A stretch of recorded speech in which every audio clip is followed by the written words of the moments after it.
Hey everybody, Jeff Miller here from Target Test Prep, and today I'm really excited to chat about a super important topic that I hear from students so much, and that is how to improve your GMAT score.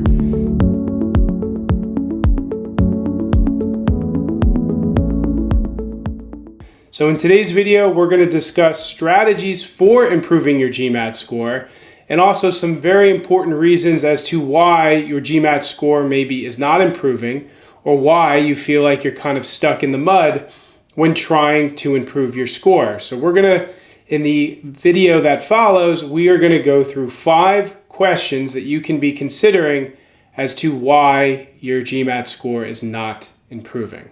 The first question to consider is, do I have any skill gaps? So this is really interesting, and it may even seem a bit obvious, right? So for example, there could be macro skill gaps. Like, do you have issues with geometry as a whole? Do you have issues with number properties as a whole? Okay, well, if that's the case, then it's simple. You do have very big skill gaps, and obviously you need to fix those. But it's not always that simple, right? So I want to think about a particular question, and keeping in mind that there are so many questions on the GMAT that test you in multiple areas, especially in the quant section. So let's just consider this. You have a geometry question dealing with shapes in the coordinate plane, right? So let's say it's a right triangle in the coordinate plane, and let's say you recognize that, okay, this is a geometry in the coordinate plane question, but when push comes to shove, you make a mistake dealing with, let's say, the ratios of a 30, 60, 90 right triangle. So when analyzing what you did wrong in that question, you need to be very clear and honest with yourself. It's not that you didn't understand the coordinate geometry aspect of that problem, it's that you messed up the geometry aspect of that problem. So when you're talking about a skill gap that maybe is something that needs to be filled in, well, in this case, it's like, okay, do I know all I need to know in geometry, even if I have my ducks in a row with coordinate geometry? And this can go on forever. Let's say you're dealing with a equilateral triangle question, and you have to know the approximate value of root 3. Well, if you don't know the approximate value of root 3, or you've forgotten it, that's probably more of a root issue than it is a geometry issue. So throughout your prep, how do you fix this? Well, one big thing is maintaining an error log. We've talked about this in past videos, and it's of course super prevalent here, because if you're not maintaining an error log, there's really no way for you to see how you're struggling and why you're struggling. You'll know you are, you'll know that your GMAT score is not improving, but until you can really locate those skill gaps, it's going to be difficult for you to move forward and improve your skills, because you need to start checking everything off the list one by one. So in the examples I gave, it would be check off the ratios of a 30, 60, 90 triangle, check off the approximation of roots, things of that nature. And as you start to fill in those skill gaps from recognizing them, you will see your GMAT skills improve, and thus you'll see your GMAT score improve as well. Number 2 is a big one. Am I making careless mistakes? So consider this, and I'm sure you've all been here. You finish a practice set, you finish a practice exam, and you say, wait a minute, I thought I did way better than I actually did. Well, what could have happened? You probably made careless errors. As you go back and check your work, you'll probably notice some. So what are careless errors? Well, note-taking and not doing it properly, being sloppy with your handwriting, miscalculations, solving for the wrong variables, all these things blend into the scope of careless errors, and they can really, really crush your score on any given GMAT.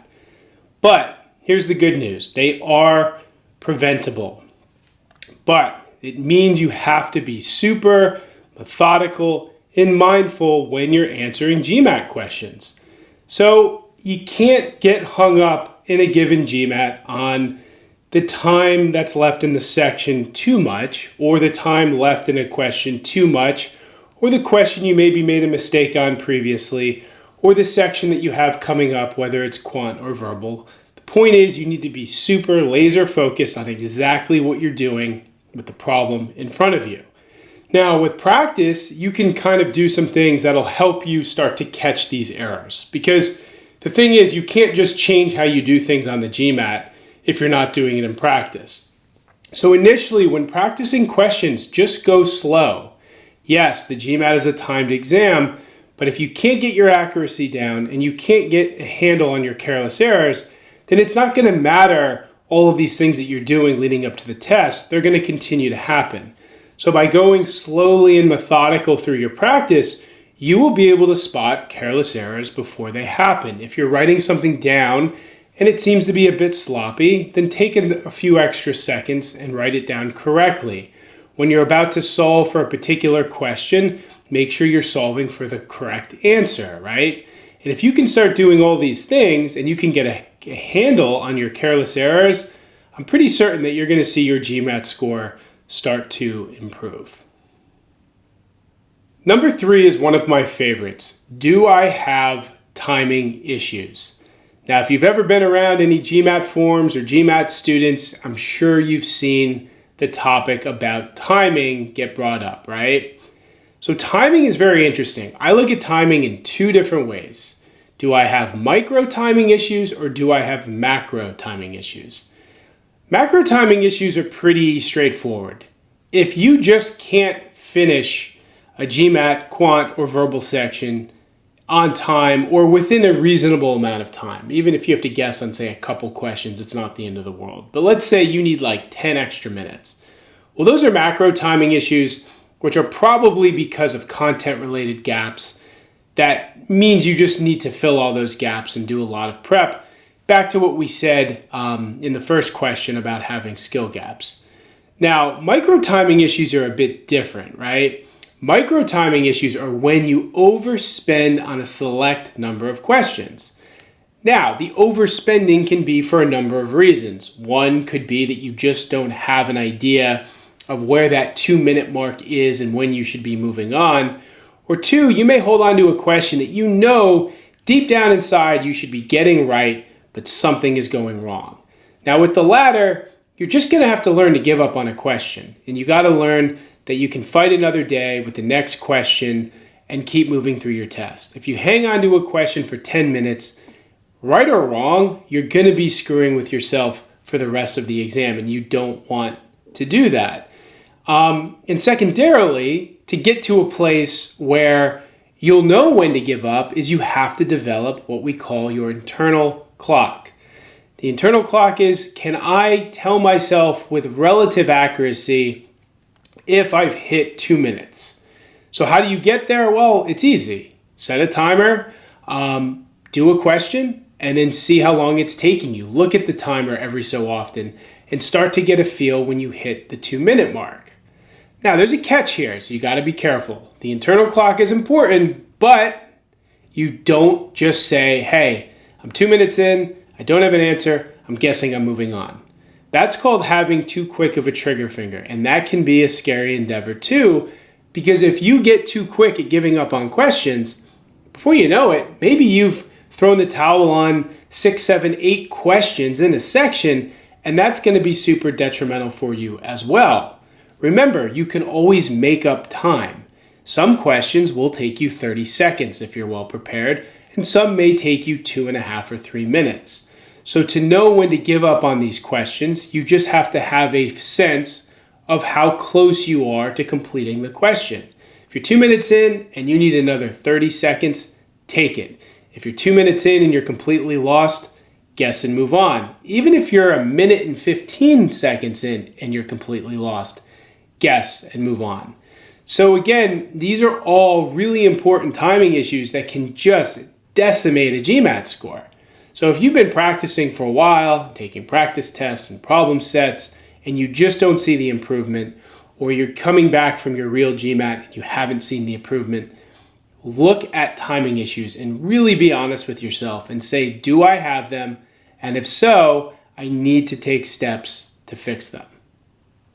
Question number 4 is something I've brought up in a number of my other videos, and that is, am I following a linear and topical study plan? This may relate to the first question that we asked, which was about skill gaps, right? Well, it's interesting. Skill gaps can develop when you're not following a linear and topical study plan. Why? Well, think about it. If you're just doing random, hundreds of random questions over and over and just learning by looking at those solutions, imagine how many things you'll be missing, right?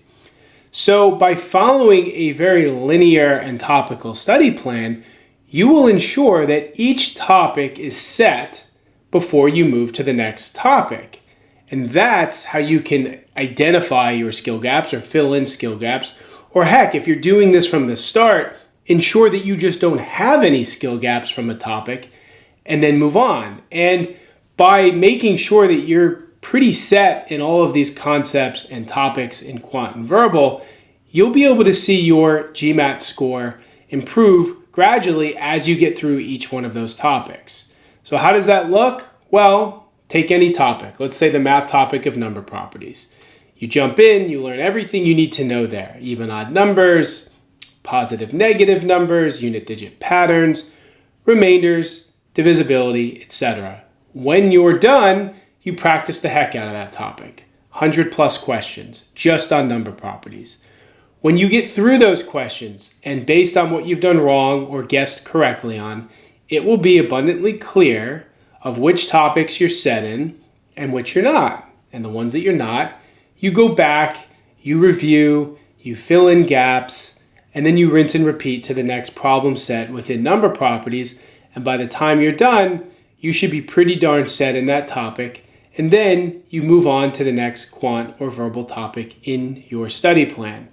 So if you're studying for the GMAT and you're just not improving and it feels like every time you look there's a different hole, like in a leaky boat that you're trying to fix, well, look at this and say to yourself, am I studying linearly? Is my study plan structured and topical? And if it's not, follow this advice, follow this type of study plan, and I'm very confident your GMAT score will begin to improve. The last question to ask yourself if your GMAT score is not improving is, do I have control of my test anxiety? Well, first and foremost, just ask yourself, do I have test anxiety? Now, if the answer is no, then of course look at some of the things mentioned earlier as to why your GMAT score may not be improving. But if you do, you have to really look at what is manifesting the anxiety. Now, if you think about you being on test day or taking a practice exam, do you get incredibly nervous? Do you get uncontrollably sweaty? Do you start thinking all of these thoughts that maybe you shouldn't be thinking while you're taking the GMAT, and thus it's affecting your performance? These are all things that are related to testing anxiety. And look, it can get to the best of us. There's a lot riding on your GMAT, so if you have it, I completely understand why. But the real question is, how do we control and get a handle on that anxiety, right? Well, the first thing is try to turn your anxiety into excitement. Be excited to take the GMAT. Don't be scared. Don't be nervous. I mean, look, if you've been dominating practice exams and doing that under realistic testing conditions, use that confidence to go into the test and know you'll do well. There are other things like breathing exercises that you can do or envisioning how you will do on test day, envisioning success, and many other things like that you can look into. But then even if you push all that aside, there's one big thing. If you know the GMAT, quant and verbal like the back of your hand, then you shouldn't have anxiety because you will constantly tell yourself, I am very good at this. I can crush this test. I know the material, and nothing should get in your way of effectively doing that. So look, think about it. If you have test anxiety, follow these steps. And if you can do that and you can get a handle on your anxiety, I'm very confident that you can start to improve your GMAT score. So we can now conclude today's video about how to improve your GMAT score. I want to thank everybody for joining me. And if you enjoyed today's video, feel free to subscribe so you can see future videos that we add to the channel. And if you have any suggestions or ideas of videos that you'd like to see in the future, feel free to leave a comment below the video. And thanks again, everybody, and we'll talk soon.